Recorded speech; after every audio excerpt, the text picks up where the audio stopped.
Hi all, welcome to Shenba Nivas. இன்றைக்கி ஒரு சூப்பரான ஒரு சாம்பார் பொடி ரெசிபி தான் பார்க்க போகிறோம். அது எப்படி அரைக்கிறது, என்னென்ன இன்க்ரீடியன்ஸ் போட போகிறேன் அப்படிங்கிறத பார்க்குறதுக்கு முன்னாடி என்னோடய சேனலை ஃபஸ்ட் டைமாக பார்க்குறீங்கன்னா சப்ஸ்கிரைப் பண்ணிவிட்டு பாருங்கள். கூடவே பெல் ஐக்கான் ப்ரெஸ் பண்ணிக்கோங்க. ஸோ தட் நான் போடுற எல்லா வீடியோஸும் உங்களுக்கு நோட்டிஃபிகேஷனாக வந்துடும். இதுக்கு நான் ஒரு பேனில், இது வந்து ஒரு டேபிள் ஸ்பூன் அளவு இருக்கும், ஒரு சின்ன கப் இது. ஸோ இதில் 2 டேபிள் ஸ்பூன் அளவுக்கு முழு மல்லி எடுத்திருக்கேன்.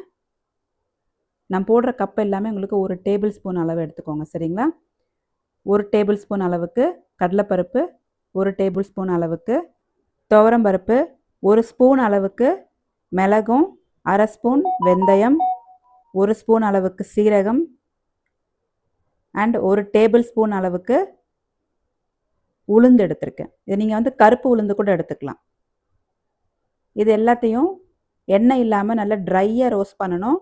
மீடியம் ஃப்ளேமில் வச்சுட்டு நல்லா இந்த மாதிரி கலர் சேஞ்ச் ஆகாத வரைக்கும் நல்லா ரோஸ்ட் பண்ணி எடுத்துக்கோங்க. ட்ரை ரோஸ்ட் பண்ணி எடுத்துக்கோங்க. நல்ல வாசனை வரும். நீங்கள் வந்து அது வறுக்கும் போதே பயங்கரமாக வாசனை வரும். ஸோ இந்த பொடியை போட்டு நீங்கள் சாம்பார் வச்சிங்கன்னா வீடே உங்களுக்கு பயங்கர ஃப்ளேவர்ஃபுல்லாக இருக்கும். அவ்வளோ டேஸ்டியாக வரும். இது கூடவே நான் ஒரு கொத்து கருவேப்பிலை ஆட் பண்ணிக்கிறேன்.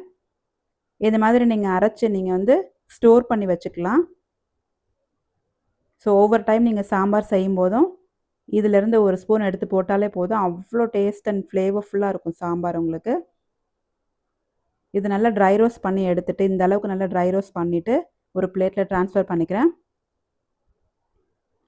அதுக்கப்புறம் அதே கடாயில் ஒரு ஸ்பூன் எண்ணெய் ஊற்றிட்டு 10-15 வரமிளகா இருக்கும். அது உங்கள் காரத்துக்கு ஏற்ற மாதிரி நீங்கள் போட்டுக்கலாம். இதை வந்து நான் காம்பு கில்லாமல் போட்டு வறுத்துருக்கேன். ஏன்னா காம்பு கிள்னிங்கன்னா அதில் உள்ள விதையெல்லாம் வெளியே வந்து சீக்கிரமாக கருகிடும். அதனால தான் நீங்கள் அரைக்கும் போது அந்த காம்பெல்லாம் எடுத்துகிட்டு அரைச்சிக்கோங்க. ஃபஸ்ட்டு வந்து அந்த மிளகாயை போட்டு நல்லா அரைச்சிட்டு அதுக்கப்புறம் மற்ற இன்க்ரீடியன்ஸில் இப்போ நான் ஆட் பண்ணிக்கிறேன். இந்த மாதிரி முதல்ல மிளகாயை போட்டு அரைச்சிட்டு அதுக்கப்புறம் இந்த இன்க்ரீடியன்ஸ்லாம் போட்டுட்டு இதில் நான் ஒரு 3 ஸ்பூன் மஞ்சள் தூள் ஆட் பண்ணிக்கிறேன். இது கூடவே நீங்கள் பெருங்காயம், கட்டி பெருங்காயம் வச்சுருந்தீங்கன்னா அதையும் நீங்கள் வறுத்துட்டு ஆட் பண்ணிக்கலாம். நான் இதில் பெருங்காயம் ஆட் பண்ணலை, சாம்பார் செய்யும் போது நான் ஆட் பண்ணிக்குவேன். ஸோ இந்த அளவுக்கு ரொம்ப ஃபைன் பவுடராகவும் இல்லாமல் ரொம்ப கொரகொரப்பாகவும் இல்லாமல் இந்த அளவுக்கு அரைச்சி எடுத்துக்கிட்டிங்கன்னா சூப்பரான ஃப்ளேவர்ஃபுல்லான சாம்பார் பொடி ரெடி ஆகிடும். அவ்வளோ டேஸ்ட்டாக இருக்கும்.